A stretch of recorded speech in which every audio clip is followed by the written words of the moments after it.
Hello everyone, this is the Scroll Ensemble YouTube channel and we are all about improvisation and classical music. I'm Robert and today I wanted to continue to talk about Bach's Toccatas.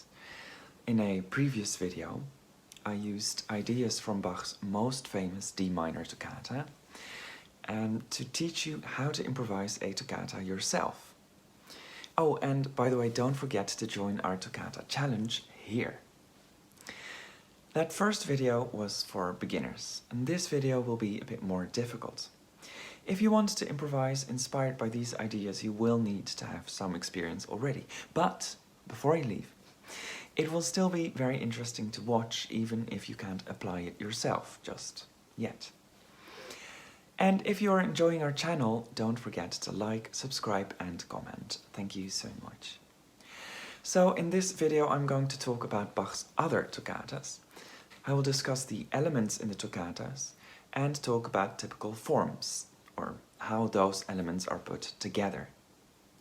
There's also this playlist of recordings of Bach's toccatas for quick reference. I included a variety of stylistic approaches for your delectation. Monody means that despite having an entire organ at your disposal, you're just playing one note at a time. This is an oft-used feature of Bach's toccatas and also has a history in his predecessors. The monodic sections either focus on one motif or are dramatic and rhapsodic, changing figures from phrase to phrase and adding abrupt endings. The one motif sections are by far less frequent. For some reason, a prevalent figure in these is this one. As in our first toccata video, you can use this motif and keep going up or down in the scale by step. Or use it over an organ point, keeping the last or first note the same.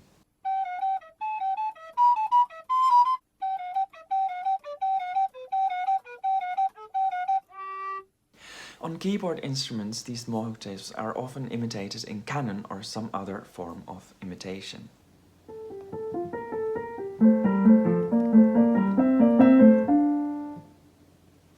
Sometimes nice sequences are built from this type of figure as well, such as in BWV 540.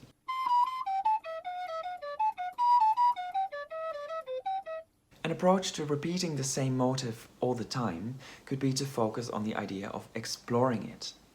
What happens when I put that one note lower? What if I play two notes faster?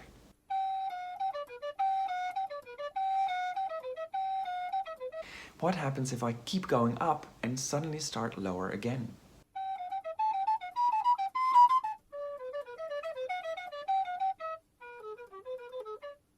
When can I come in with the same motive again in a second voice?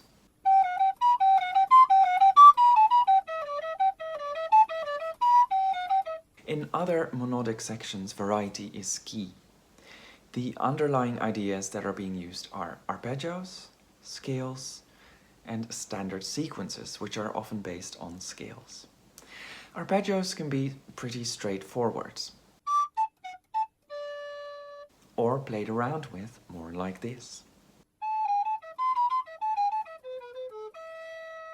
Scales are most frequently used by Bach, especially at the start. Don't forget you can also start after the beat, like this, or this. As before, you can aim to explore the space of your instrument, something the toccata was also used for. How low can you run your scales? Or how high? You can repeat certain sections because they're fun, or difficult, or both.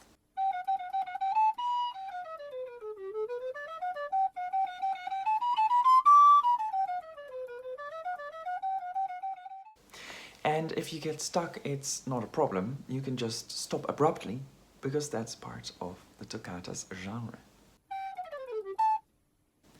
There are also some standard sequences. As in all musics, certain combinations of notes may occur more often, and they become part of a standard language.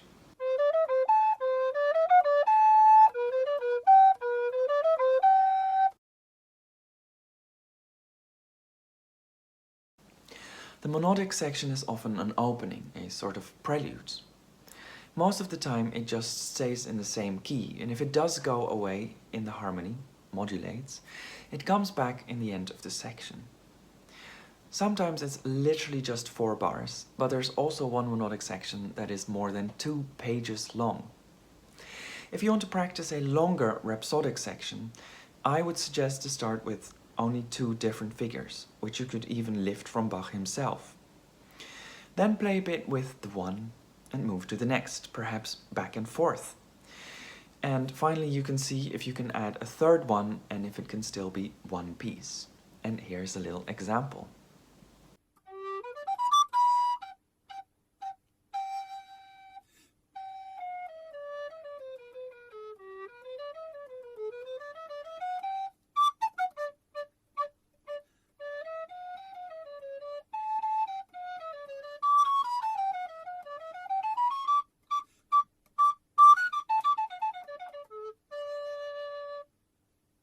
Once you have practiced using different figures, you can start thinking about the drama of it. Perhaps imagine a little story, or think in terms of taking an element, developing it, and surprising your audience with the way you use it. Change it, stop it, or another idea.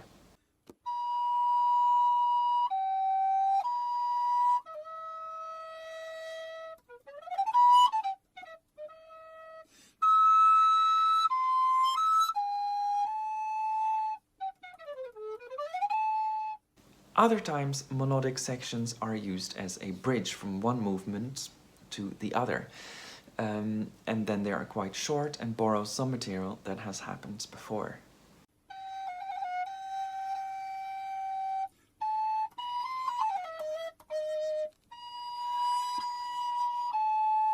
The chordal section used to be a big part of the toccata, but in Bach's output it really only happens once. It is basically an extended organ point in C in this case. Nevertheless, in our own improvisations we can still hark back to this, and if your fingers aren't a big fan of fast notes, this can be a warm and rewarding relief.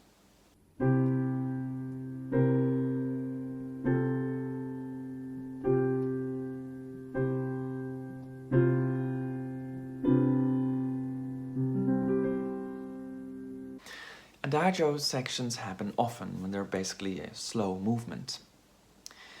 And in one case we even have 2 of them in the same toccata. This again helps as a contrast to the virtuosic. We basically see 3 types: the concerto movement, recit capriccio type, and imitative or fugal.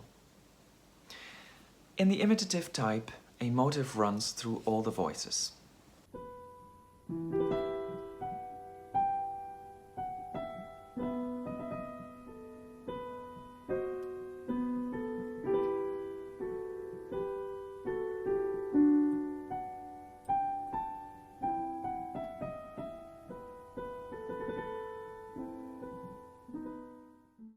A beautiful example of this is BWV 915, and we will discuss imitation and fugue as the last element.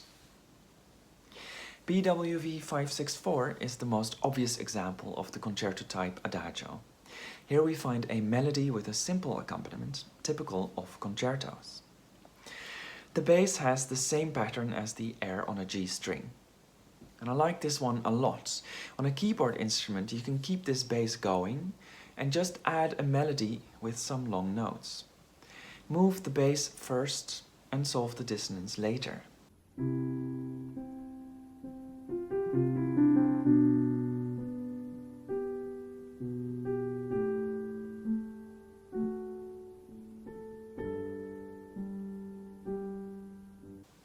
On a melodic instrument you can play a bass note and then a melody, and after a bit of the melody you return to the bass to suggest that this accompaniment is sparse, yet still there.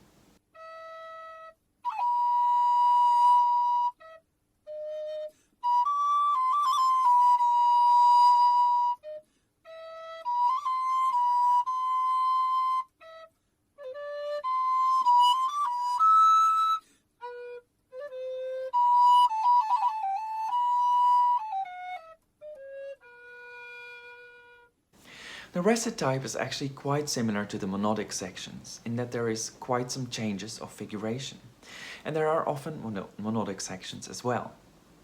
I call it the recit type because it evokes that sense of a singer telling the story part of an opera or passion, and the music adapts in the moment to the different events in the story. And there are also surprising harmonic shifts, like this one, where within the same gesture we move from E minor to C major within a couple of 16th notes.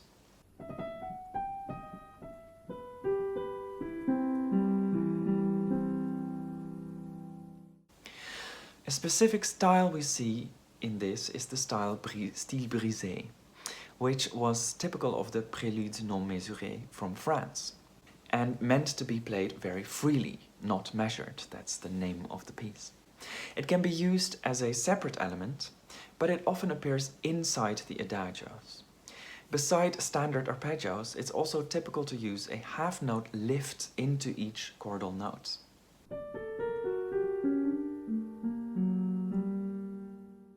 Inside the adagio, sometimes one element is used to ground it, for example this style brisé element in 9/14.